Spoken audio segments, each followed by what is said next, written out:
एक सन की राजा हर रोज सुबह अपनी रानी को खड़ी कर उसकी नथ में से 100 तीर निकालता और पूछता है कोई इस धरती पर मेरे जैसा? और कोई भी वीर मर्द रानी बेचारी कहती कि नहीं महाराज, आप जैसा वीर पुरुष और कोई नहीं समय बीता। एक बार रानी की माँ रानी से मिलने आई। जब उसने रानी की हालत देखी तो उसकी आंखों में पानी आ गया। बोली, बेटी यह कैसी हालत बना रखी है? बिल्कुल सूखी लकड़ी के समान हो गई हो। तुम्हें कोई बीमारी है, कोई दुख दे रहा है, या फिर तुम्हें समय से रोटी नहीं मिल रही? आखिर बात क्या है? अब रानी कैसे अपनी माँ को अपना दुख बताती कि राजा हर रोज सुबह उसे खड़ी कर उसकी नथ में से 100 तीर निकालता है। हर तीर में उसका कलेजा बाहर आने को हो जाता है। अगर वह जरा सी भी हिली या राजा जरा सा भी चुका तो प्राण गए। पर जब माँ ने बार बार दबाव देकर रानी से पूछा, तब रानी बोली, क्या बताऊं माँ, किसी चीज की कोई कमी नहीं। अन्न का भंडार भरा हुआ है, पीने को अच्छा पानी है, तो फिर बात क्या है बेटी? माँ ने इस बार जब रानी का हाथ पकड़ अत्यंत रुदन स्वर में पूछा तो रानी टूट गई और अपनी वेदना प्रकट करते हुए कहा, माँ, तुम्हारे जमाई राजा मेरी नाक की नथ में से 100 तीर निकालते हैं, जिससे मेरा हृदय थर थर कांपता है। मेरी तरफ आता हुआ हर तीर मुझे अपनी जिंदगी का आखिरी तीर प्रतीत होता है। यही बात मुझे हर समय अंदर ही अंदर खाई जाती है कि आज तेरा आखिरी दिन है।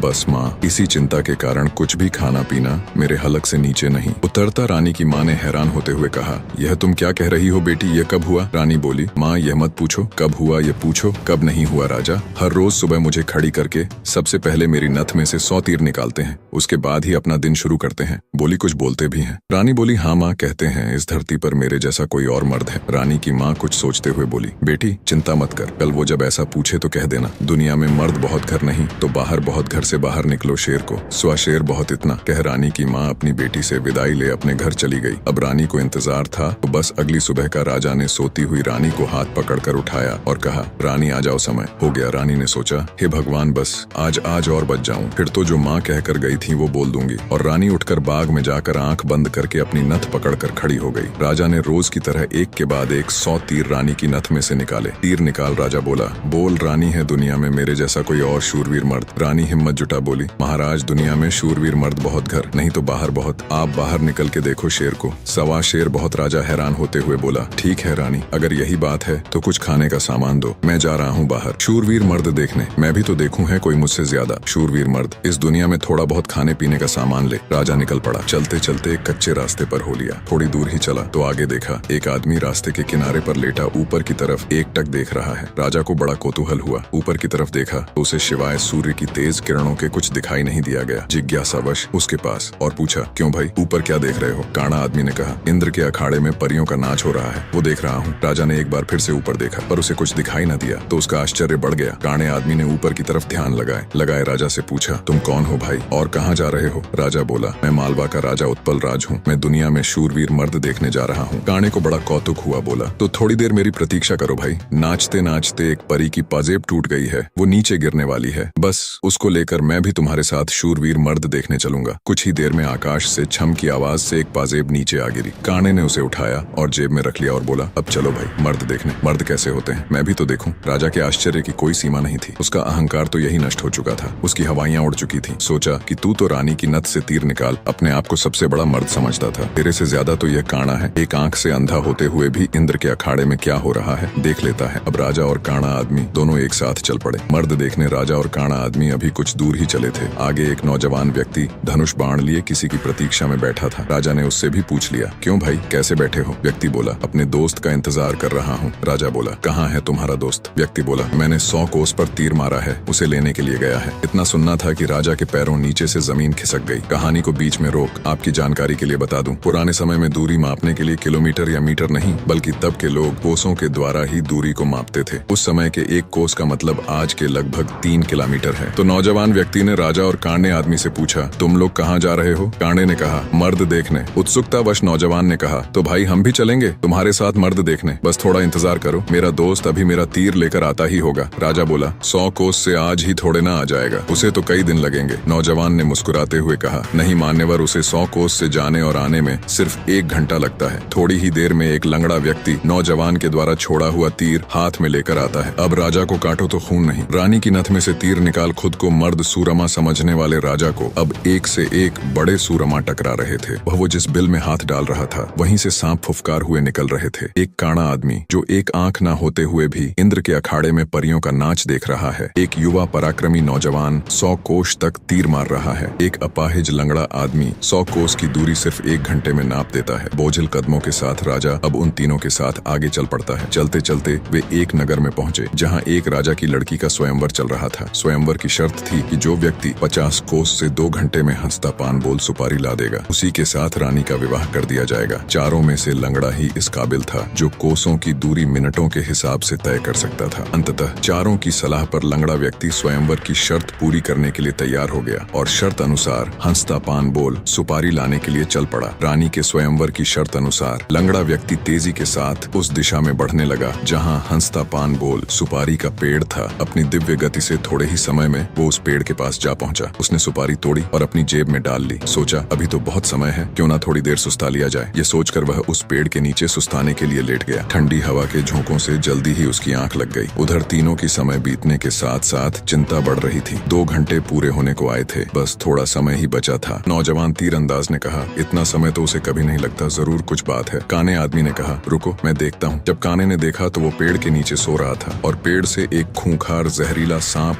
उसे काटने के लिए उसकी तरफ बढ़ रहा था। जब यह बात उसने साथियों को बताई कि वो तो सो रहा है और एक जहरीला सांप उसकी तरफ बढ़ रहा, तब तीरंदाज नौजवान ने काने से कहा, तुम मेरे तीर का निशाना सांप के फन पर लगाओ। काने ने कहा, हाँ ये ठीक है, निशाना लगाकर मैं हुंकारा भरूं, तब तुम तीर छोड़ देना। काने ने तीर को सांप के फन की दिशा में लगाकर जैसे ही हूं कहा, तीरंदाज ने तीर छोड़ दिया। तीर सीधा जाकर सांप के फन पर लगा और धड़ा की आवाज के साथ सांप नीचे गिर गया। आवाज सुन लंगड़ा आदमी हड़बड़ाहट के साथ उठकर बैठ गया। देखा तो एक जहरीला सांप उसके पास मरा पड़ा है और उसके दोस्त का तीर सांप को लगा हुआ है। सारा माजरा समझते उसे देर न लगी। वो दिव्य गति से नगर की ओर दौड़ा। समय रहते वह हंसता पान बोल सुपारी लेकर राजमहल पहुंच गया। अब समस्या यह थी कि राजकुमारी पर असली हक किसका है। राजा अगर घर से मर्द देखने नहीं चलता तो यह सारा किस्सा ही शुरू नहीं होता। काना अगर अपनी दिव्य दृष्टि से देखकर लंगड़े व्यक्ति को सांप से नहीं बचाता तो राजकुमारी के स्वयंवर की शर्त कैसे पूरी होती। नौजवान तीरंदाज के पास 100 कोस तीर चलाने की क्षमता न होती तो भी उसके मित्र को सांप 10 लेता और शर्त पूरी नहीं होती। लंगड़े व्यक्ति के पास दिव्य गति न होती तो भी राजकुमारी स्वयंवर की शर्त पूरी न होती। राजकुमारी का पति कौन होगा? जब इसके ऊपर उनमें आपस में सलाह मशवरा हुआ तो राजा को ही चुना गया, क्योंकि यह सारी कहानी ही उससे शुरू हुई थी। पर राजा ने अपनी सारी बीती बात बता कहा, मैं पहले से ही शादीशुदा हूँ, इसलिए मैं राजकुमारी से शादी करूँ, इसका सवाल ही पैदा नहीं होता। मैं तो तुम सबका शुक्रगुजार हूँ मेरा खोखला वहम तोड़ने के लिए। काने ने कहा, मैं तो इंद्र के अखाड़े में अपनी परियों के साथ ही खुश हूँ और वैसे भी मेरे दिन अब उस ऊपर वाले को याद करने के हैं। बारी आई युवा तीरंदाज की। उसने अपने मित्र से कहा, मित्र राजकुमारी के साथ तुम्हारा विवाह होना चाहिए, क्योंकि तुमने ही स्वयंवर की शर्त का सीधा पालन किया और राजमहल में शर्त अनुसार हंसता पान बोल सुपारी लेकर आए। इसलिए शर्त के दृष्टिकोण से देखें तो राजकुमारी पर तुम्हारा ही हक बनता है। तीरंदाज की बात सबको सही लगी और सबने सहर्ष सहमति जताई। लंगड़े व्यक्ति के साथ राजकुमारी का विवाह हो जाता है। सभी बहुत खुश थे। राजा सभी को अपने राज्य आने का निमंत्रण दे खुशी खुशी उनसे विदा लेते हैं। अपने मन में वह अब कभी रानी के साथ दुर्व्यवहार न करने की शपथ लेते हैं। अगर अभी तक आपने हमारे चैनल को सब्सक्राइब नहीं किया तो सब्सक्राइब करो और वीडियो अच्छी लगी तो लाइक करो और कमेंट में बताओ आप कैसी कहानी सुनना पसंद करेंगे।